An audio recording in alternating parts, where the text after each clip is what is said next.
Hello friends, जय माता दी। कैसे हैं आप सब? दोस्तों, श्राद्ध पक्ष चल रहा है। ऐसे में सभी लोग बहुत कंफ्यूज होते हैं कि ब्राह्मण भोजन कराना है तो उसमें क्या बनाना चाहिए, क्या नहीं बनाना चाहिए, क्योंकि कुछ चैनल वाले कुछ बताते हैं, कुछ लोग कुछ बताते हैं। और जब श्राद्ध पक्ष या पितृपक्ष प्रारंभ हो जाता है तो यूजुअली क्या बनाना चाहिए? जो आपके दिवंगत प्रियजन हैं, जिनको आप जानते थे, जैसे आपके चाचा ताऊ, कोई दादा दादी, कोई मम्मी पापा, कोई भाई बहन, कोई अगर आप उनको जानते थे, उनके स्वभाव से परिचित थे कि उनको क्या भोजन पसंद है, तो आप यूजुअली वही मनपसंद भोजन बनाकर उन्हें जल और भोजन देकर उनको तृप्त किया जाता है, ताकि दिवंगत आत्माएं ऊर्ध्वगति को प्राप्त करें और उनका अपना भी कल्याण हो और आपका भी कल्याण हो। किसी भी प्रकार के पितृ दोष का सामना ना करना पड़े, उनके क्रोध का सामना ना करना पड़े और हमेशा आपके घर परिवार में सुख समृद्धि बनी रहे।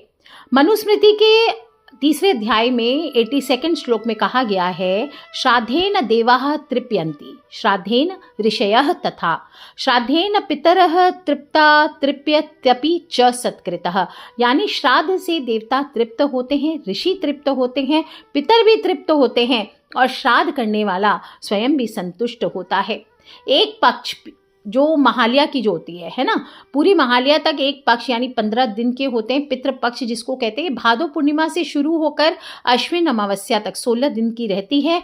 और इन दिनों में कहते हैं कि पितरों का वास पृथ्वी पर अपने परिवारजनों के द्वार पर होता है। विशेष रूप से गरुड़ पुराण बोलिए, विष्णु पुराण बोलिए, स्मृति ग्रंथ, महाभारत, सभी में पितृपक्ष का उल्लेख है। और इस समय यमराज कहते हैं कि पितरों को पृथ्वी पर आने की अनुमति देते हैं, ताकि वे अपने वंशजों के घरों में जाकर तर्पण और भोजन ग्रहण कर सकें। और इसलिए ही इस दौरान पितरों की आत्माओं को तर्पण, पिंडदान, विशेष पूजा अर्चना द्वारा स्मरण कर उनका पूजन किया जाता है, उन्हें भोजन दिया जाता है। तो आप सभी को चाहिए कि इन 16 दिनों में अपने अपने पितरों को आप 1 लोटा जल कम से कम अर्पित कीजिए, थोड़े से तिल डाल लीजिए, थोड़ा अन्न डाल लीजिए, चावल डाल लीजिए, एक पुष्प डाल लीजिए, थोड़ा गुड़ डाल लीजिए और दक्षिण मुखी होकर के ओम सर्वेभ्यो पितृभ्यो नमो नमः ये बोलते हुए जल अर्पित करें और श्रद्धापूर्वक अगर भोजन उनके निमित्त करा सकते हैं तो इससे श्रेष्ठ कुछ होता ही नहीं है। और श्राद्ध की सबसे बड़ी विशेषता ही है अन्न का दान, यानी ब्राह्मण भोजन।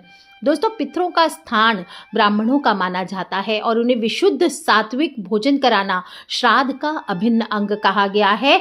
और शुद्ध सात्विक और नियमबद्ध भोजन बनाना चाहिए।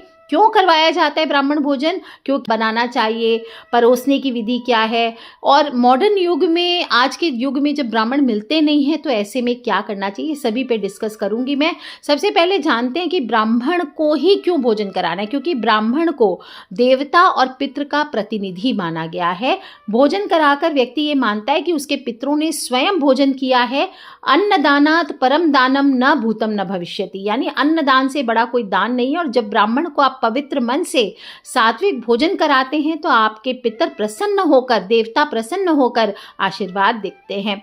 दोस्तों, देखा जाए तो एक उत्सव है, सिर्फ धार्मिक कर्मकांड नहीं है, बल्कि जो आपके पितर हैं इनके प्रति आपको कृतज्ञता प्रकट करने का अवसर भी है। क्योंकि आपका अस्तित्व क्यों है, आपके माता पिता, आपके पूर्वजों की वजह से ही है।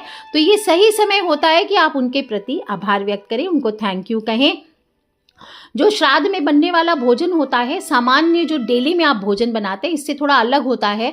जैसे मैंने पहले क्या कहा कि आपके जो लेट्स सपोज आपके कोई पिताजी थे या कोई चाचा जी थे, यंग चाचा जी थे, उनकी डेथ हुई है अगर, तो आप उनको पिज्ज़ा पसंद है, अब उनको अनियन पिज़्ज़ा पसंद है। लेकिन ऐसा नहीं होगा कि आप अगर श्राद्ध में भोजन बना रहे हैं तो उनको अनियन पिज़्ज़ा खिलाएंगे आप। तो श्राद्ध में आपको क्या करना है, भोजन सात्विक बनाना है। प्याज, लहसुन, मांस, मछली, शराब, अंडा आदि का प्रयोग वर्जित बताया गया है। और हमेशा भोजन शुद्ध होकर के, आपको स्नान करके शुद्ध होकर के, रसोई को साफ सुथरा करके, जूठे बर्तन पहले ही हटा देने चाहिए। और इसके बाद आपको शुद्ध पात्रों में, माज धो करके रखे हुए पात्रों में आपको भोजन बनाना चाहिए। भोजन परोसने के लिए आप पत्तल में भोजन दे सकते हैं, दोना ले सकते हैं, केले का पत्ता ले सकते हैं, सभी सर्वश्रेष्ठ और शुद्ध माना गया है। लोग पूछते हैं कौन सी थाली में भोजन दें, तो वैसे तो देखिए आपको एक बारगी यानी एक बार ही उपयोग होने वाला जो पात्र होता है वो सबसे श्रेष्ठ कहा गया है। जैसे दक्षिण भारत में केले का पत्ता है, उत्तर भारत में साल का पत्ता, पीपल के पत्ते, महुआ के पत्ते ये प्रयोग में लाए जाते हैं। और इसके बाद मृणमयम पात्रम पवित्रम यानी मिट्टी के पात्र की विशेष महिमा कही गई है। तो नए मिट्टी के बर्तन, कच्ची हांडी, कटोरी, थाली ये भी शुद्ध और पवित्र माने जाते हैं। और अगर धातु का यूज़ करना है तो आपको तांबे का, कांसे का, पीतल का या आज की डेट में स्टील चलता है, कोई उपाय नहीं है, आप उसमें करें। वैसे लोहा निषेध माना गया है लेकिन फिर भी स्टील के बर्तन उपयोग में लाए जाते हैं तो आप उसमें भोजन करा दीजिए। आज के युग में यही कर सकते हैं। और प्लास्टिक, स्टील ये निषेध माने गए हैं। श्राद्ध में कहते हैं कि इनको टालना चाहिए। प्लास्टिक तो बिल्कुल ही यूज़ ना करें आप। बासी पात्र जैसे पहले से उसमें कुछ रखा हुआ है उसी को धो के पोंछ के आपने दे दिया, परोस दिया, ऐसा ना करें। अच्छे से मांस धो करके साफ सुथरा करके आपको भोजन परोसना चाहिए। और एक ही पत्तल को बार बार प्रयोग नहीं करना चाहिए। जो पत्तल पे एक बार भोजन दे दिया उसको फेंक देना चाहिए।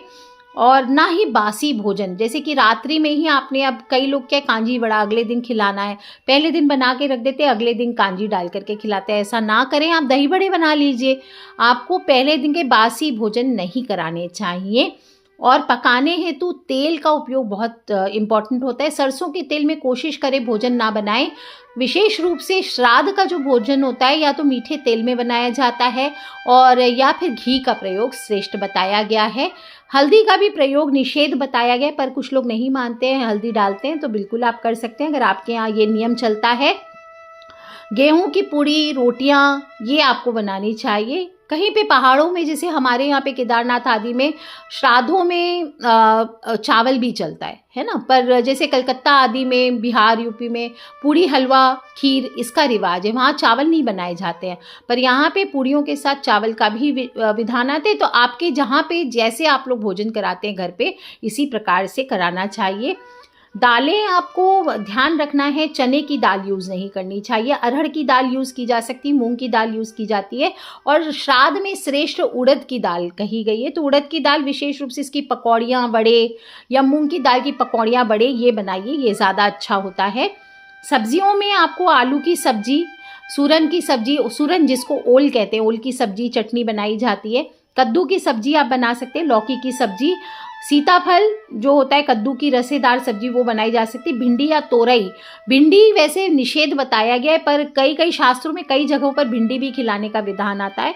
तो यही मैंने कहा कि जो आपके क्षेत्र में चलता हो उस हिसाब से आपको खिलाना चाहिए। अरबी भी कहीं कहीं पे खिलाते हैं, आप वो भी खिला सकते हैं।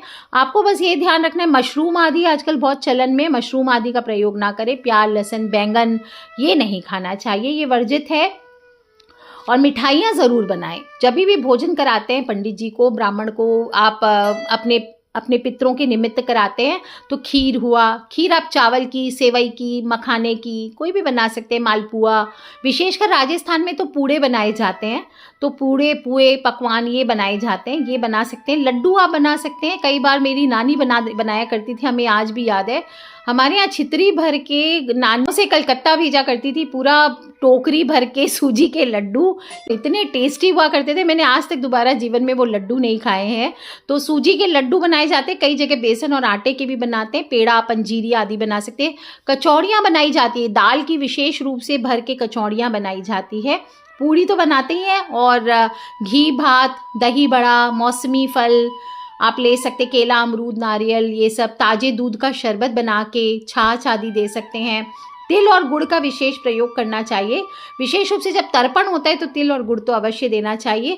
अलग अलग जगहों पर अलग अलग हिसाब से सात्विक भोजन बनाना चाहिए। कोशिश करना चाहिए इसमें ज़्यादा मिर्च मसाले ना हो, इस भोजन में हल्के मसाले सहित आपको भोजन बनाना चाहिए। अपने विधान से आप भोजन बनाएं।